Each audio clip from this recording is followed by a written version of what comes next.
Hi everyone, and welcome to today's webinar on expanding your vocabulary with compound words.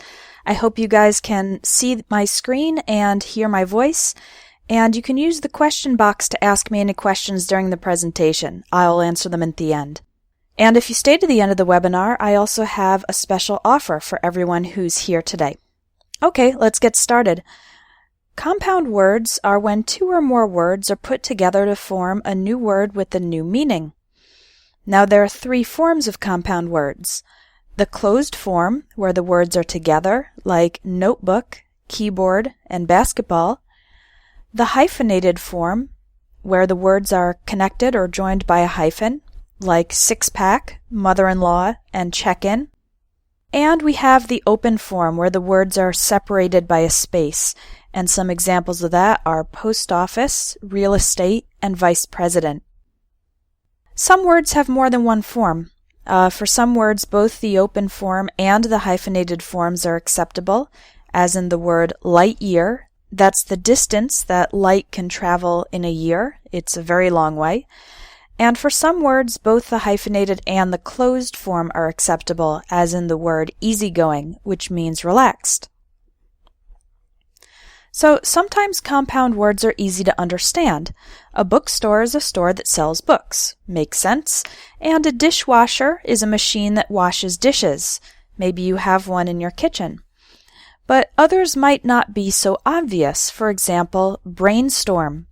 To brainstorm is an intense process where you think of many different ideas in the hopes of getting a good idea.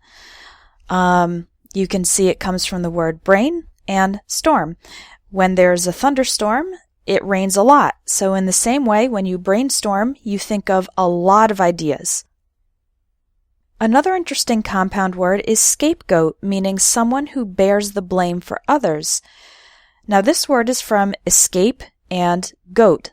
That's the animal called a goat, and its origin is in the Bible, which describes a ritual in which a goat symbolically took on the sins, the bad actions of the people, and was then sent out into the wild to die. But if you didn't know that, it might be difficult to understand the meaning of scapegoat. So in today's webinar, I'm going to go through the alphabet A to Z and teach you one or two interesting compound words starting with each letter. Now, there are hundreds, if not thousands, of compound words in English, so this is just an introduction to the world of compound words. Let's start with the word aftermath. Is aftermath what happens after your mathematics class? No, this word refers to the effects or consequences after an event, usually a tragic event like a war. For example, the aftermath of an earthquake would include many collapsed buildings, injured people, etc. Backfire. What does it mean for something to backfire? Well, imagine shooting a gun, but the bullet comes out the back instead of the front. Not good, right? If something backfires, it means it goes wrong and has the opposite effect from the one that was intended. Here's an example. Let's say a company launches a TV commercial to try to increase sales, but it turns out that the TV commercial is offensive and the company's sales decrease instead of increasing. Then you could say the commercial backfired because it had the opposite effect than the one they wanted. Cloudburst. You probably already know that this is a cloud, and the word burst means to explode. So a cloudburst is a sudden, heavy rainfall when rain starts falling very quickly without warning. It's like the cloud exploded with rain. Another compound word for heavy, continuous rain is a downpour, because rain is just pouring down out of the sky. Daredevil. Someone who is daring is bold or courageous. They have no fear. And this is a devil, well, a representation of a devil anyway, and devils are considered bad. So a daredevil is a person who is very bold, but in a risky or dangerous way. For example, someone who does rock climbing without any ropes or protective equipment is a daredevil because they're taking a big risk. If they make one mistake, they could fall and get seriously injured or die. So that's a daredevil, someone who's bold in a risky or dangerous way. Now I'm going to teach you 4 words related to your eyes. We'll start with eyelid. Your eyelid is the small fold of skin that covers your eyes when you close them. And women like to decorate their eyelids with a type of makeup called eyeshadow. In the picture, she's wearing green eyeshadow. These tiny hairs on your eyelids, you have them on the top and on the bottom, are called your eyelashes. And then finally, the line of hairs above your eye is your eyebrow. So 4 compound words with eye: eyelid, eyeshadow, eyelash, and eyebrow. Frostbite. The word frost refers to tiny ice crystals like you can see in this picture. It's a tree and it's covered with some tiny crystals of ice. And the word bite means to cut something with your teeth. Well, ice doesn't have teeth, but if you put the 2 together, you get frostbite. Frostbite is an injury. It's when your skin is exposed to extreme cold for too long, and the cold destroys the tissues, so your fingers might turn blue or even black. Sometimes people with frostbite have to have their fingers or toes amputated, cut off, because the damage is too great. So frostbite, very serious injury from extreme cold. A greenhouse is a structure especially used for growing plants. You'll see these used in gardens. I think this greenhouse in the picture has some tomatoes inside it. It's used for growing flowers, for growing vegetables, and a greenhouse is usually made of glass so that the temperature and humidity inside it can be controlled. How would you like some homemade cherry pie? It's a nice picture, huh? The adjective homemade means something, usually a food, was made by a person at home and not by a factory or by a big company. So if you buy something in the supermarket that's already prepared, then it's not homemade. But if your mother makes it at home, or if you make it directly from the ingredients, then it's homemade. Similar to that is handmade, which describes something made by hand, not by a machine. For example, if you make your own clothing, then your clothes are handmade. The difference is that we usually use homemade for food and handmade for objects, again like clothing or decorative objects made by hand. Ironclad. Ironclad literally means to be covered in the metal called iron. For example, a battleship, like you can see in the picture, the iron provides protection. But the word ironclad is often used metaphorically. For example, an ironclad rule or ironclad protection. It means something that's fixed and it can't be broken. So an ironclad rule is one that you can't break. And ironclad protection is protection that can't be penetrated. Jelly beans. This one's pretty self-explanatory. A type of candy that's like a bean made out of sweet jelly is a jelly bean. Not sure if you have these in your country, but you can see what they look like in the picture. Killjoy. A killjoy is a person who ruins other people's fun or pleasure. They kill the joy, the happiness of other people.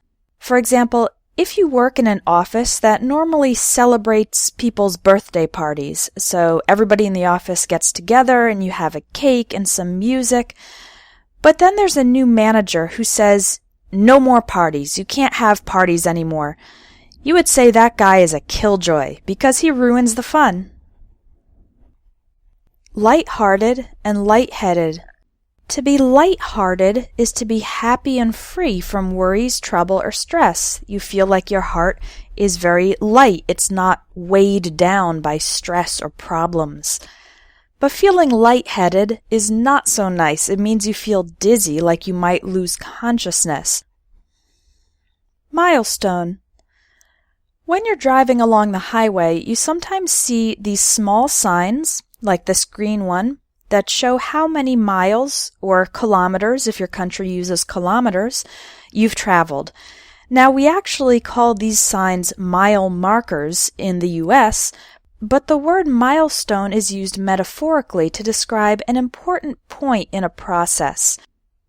Here's an example. If your goal is to be fluent in English, and you pass a B2, that's an upper intermediate level exam, you've reached a milestone. It means you're not finished with the process yet, but you've accomplished a significant goal. You've reached an important point. That's a milestone.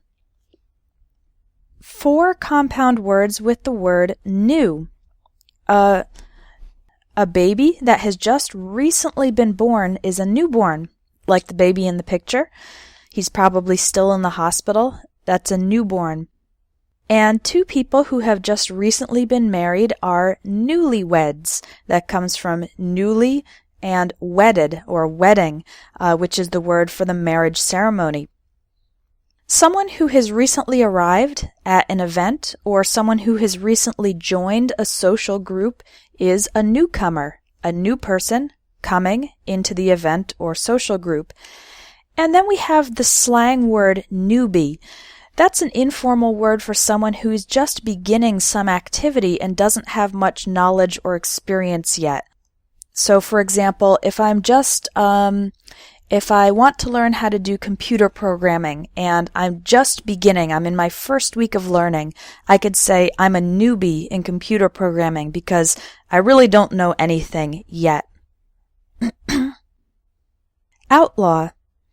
The word outlaw actually has 2 different meanings. It can be a noun or a verb. So the noun, a person who is an outlaw, is a criminal, usually one who is running away from the police and trying to avoid being captured. Now the verb outlaw means to prohibit something by law. For example, if your country outlaws talking on your cell phone while driving, it means that action is now illegal and you will be punished if you do it. So we have outlaw the person, who's a criminal, and outlaw the action, to make something illegal by law. Panhandle. So here's a picture of a pan, and this long part is its handle. But the verb panhandle actually means to approach someone and ask for money or food, to beg. In many countries, poor people panhandle on the street. Maybe the word panhandle began to be used in this way because the beggars used pans to collect the money. I'm not sure, but panhandle is to ask for money or food, usually on the street or in a public place. Quarterback. Now, in American football, the quarterback is the name of a player. He's a player who controls the strategy for play. He directs the rest of the team on what to do. But quarterback is also used informally as a verb, meaning the action of leading or directing any operation, not just in sports. For example, in a work environment, you could say, the marketing department of a company needs someone to quarterback the new ad campaign. That means a person to lead, to organize, to decide what the strategy will be. That's the word quarterback, used in a more general sense as a verb for leading or directing an operation. Runaway. The word runaway refers to a person or animal that has escaped. You can have a runaway elephant that has gotten out of the zoo, or a runaway teenager who has left his parents' home and is trying to live his own life apart from his parents. Now, don't get runaway confused with runway, which is the road that an airplane uses to gain speed before taking off. So the first word has 3 syllables, run away, and the second word has just 2 syllables, runway. Completely different meanings, okay? Shipwreck. When a ship sailing in the ocean crashes into the rocks, this is called a shipwreck. And we also use the word shipwreck for the destroyed remains of the ship, which may be underwater. Some people who do scuba diving like to explore shipwrecks under the water. Now, what's interesting is that for ships, we only use the word shipwreck. We don't say ship crash, only shipwreck. Now, for cars and trains, we could say either one. Car crash, train crash, or car wreck or train wreck. And for airplanes, we only use the word crash. We always say plane crash and never plane wreck. Tiebreaker. When two teams are playing each other and the score ends in an equal number like 2-2 or 5-5, this is called a tie. But in many games and contests, we need one winner. So an extra activity called a tiebreaker is done to break the tie and determine the champion. In sports like soccer and basketball, this is often called overtime. Upcoming. This word is used to describe an event that is coming up in the future. For example, if a presidential election will be held next month, you could call it the upcoming election to make it clear that you're talking about the one in the future and not the one in the past. Vineyard. A vine is a type of plant that climbs up a surface as it grows. Grapes grow on vines. And a yard is an area of land, so a vineyard is an area where grapes are grown, especially for the purpose of producing wine. Wholesale. Sometimes companies buy very large quantities of items from a manufacturer in order to get a discount. For example, they'll buy 10,000 pairs of shoes at a reduced price. This is called buying wholesale because they're going to then sell those shoes for a profit. Now, if they buy so many items, they need to store them somewhere before selling them. So the items can be stored in a warehouse. That's a building used especially for storage of things that are not being used at the moment. Yearbook. I'm not sure whether or not this is a tradition outside the United States, but in the U.S., a lot of high schools and colleges publish a book at the end of the school year with pictures and information about the things that happened during that year. And this book is called a yearbook. Zigzag. This is a fun word to say, zigzag. Something that is zigzag follows a path with sharp turns in alternating directions. You can see that green line that goes back and forth. And the picture shows a zigzag road. So you've just learned some compound words from A to Z. Now, if you'd like to continue improving your vocabulary, you'll really enjoy the Vocabulary Builder courses at Espresso English. There are two levels, level 1, which is easier, and level 2, which is harder, and each level has 30 lessons. The first level focuses on essential everyday words for things in daily life, work, study, travel, describing people, describing the world, and so on. And the second level goes deeper into these subjects and also has lessons on more advanced topics like binomials, metaphors, word roots, and prefixes and suffixes. Now, each level of the course is $30. It's $30 for level 1 and $30 for level 2 because they are two completely different courses with new material in each one. But the special offer I have just for you who have attended today's webinar is that if you buy both levels together, you get a discount. And instead of paying $60, the price is only $45. So it's your choice. You can buy level 1 for $30, only level 2 also for $30, or both levels together for the discounted price of $45. In each level, you'll learn more than 600 new words, and there are also exercises to practice that vocabulary so you don't forget it. Okay, let me take some time to answer questions about either the webinar or the course. You can send in your questions using the question box, and I'll answer some of them now. And if I don't answer your question on the webinar, I'll respond later by email, okay? So someone's asking, can we invent compound words? I would say in general, No, don't try to invent compound words. Now, it's true that new words are invented and come into the language all the time, but this usually happens when a lot of people start to use them at the same time, and they're used in the media and so on. I guess someone had to be the first to use the word, but in general, I wouldn't recommend it. Just try to work with the words that already exist, because there are plenty of them. Okay, another question. My English level is intermediate. Which level of the course is best? If you're intermediate, you could really go either way. I think that level 1 will help you get a solid base in the most important vocabulary and learn some new words as well inside each lesson's topic.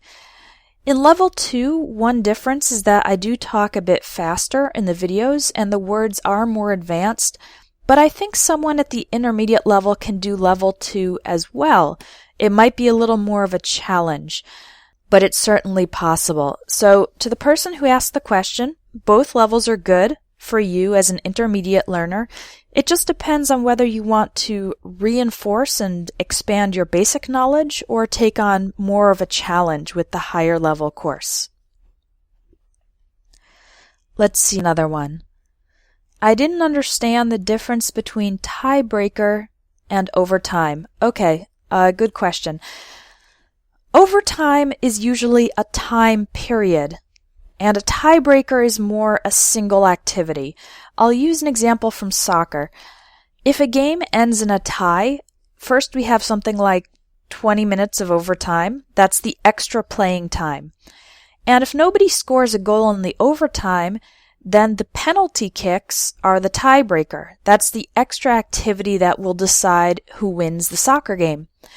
Or, for example, on a game show where you have two contestants with the same number of points, the final question will be the tiebreaker because it will determine who wins. So overtime implies extra time. You can tell from the word, over time.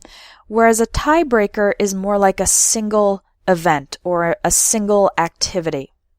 Okay, I hope that made it a little bit clearer.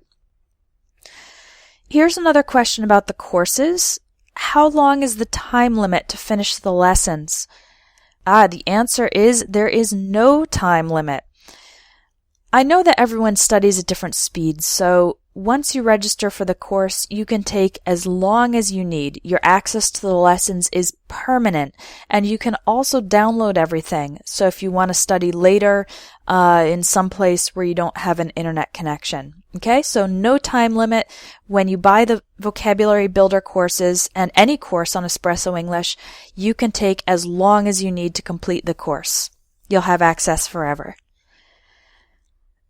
I have a question here about the I words. What do you call the colored part of the I in the middle? Is that the eyeball? No, not exactly. The word eyeball is another compound word, but that refers to the entire eye. That's the colored part and the white part. For just the colored part, we have two words. The ring of color, that's blue, green, or brown, that's called the iris, I-R-I-S. And the black part in the center, the black part in the center is the pupil. All right, we're almost out of time, so I'm just going to take a few more questions. Someone says, I'm confused. The course is one lesson per day, or I get access to all lessons immediately? The answer to that question is you get access to all the lessons immediately. This vocabulary course was created in January, and when I'm creating a course, the first group of students do get one lesson per day every day. But now that the course is finished, when you register now, you get instant access to all the lessons, so you don't need to wait to receive them. All right? Someone has asked, I really enjoyed this webinar on compound words. Will you do another one? Maybe. Yeah, sure. If people liked this webinar, I can do another one on the topic of compound words in the future. Okay, here's one. What's the difference between lifetime and lifelong? Okay, so both lifetime and lifelong refer to something that lasts your entire life. I don't think there's really any difference between them in terms of their meaning. People just sometimes tend to use one over the other in specific expressions. Like, for example, you'll often see the phrase lifetime guarantee on products, meaning that the product will last for your entire life. The word lifelong, that's often used with personal things like, I have a lifelong dream of visiting Europe, or a lifelong friend, someone who has been your friend for your entire life. Or you could say you're a lifelong fan of a particular sports team. So the answer is that lifetime and lifelong mean the same thing, but they're commonly used in some different expressions. Okay, last question. How do you know when it's one word, two words, or has a hyphen? I had a feeling someone was going to ask that. Okay, the answer is that you can't know. Unfortunately, there's really no rule about this. For each compound word, you just need to check the dictionary and remember which form it takes. I wish there was a better answer to that, but it's just one of the many quirks of the English language. Okay, I have a bunch more questions here, but I'm going to answer the rest by email, all right? So if you've asked a question and I haven't answered it yet, please be patient and wait for my response by email in the next day or two. So once again, I'd like to say thank you for coming to this webinar. I hope you learned something new, some interesting compound words, and if you'd like to take advantage of the discount on levels 1 and 2 of the Vocabulary Builder course together, click the button now so that you don't miss out. Oh, and also I'll send out the notes from this webinar next week by email, so watch for that in your email. Okay, thanks everyone, and I hope to see you on the next webinar.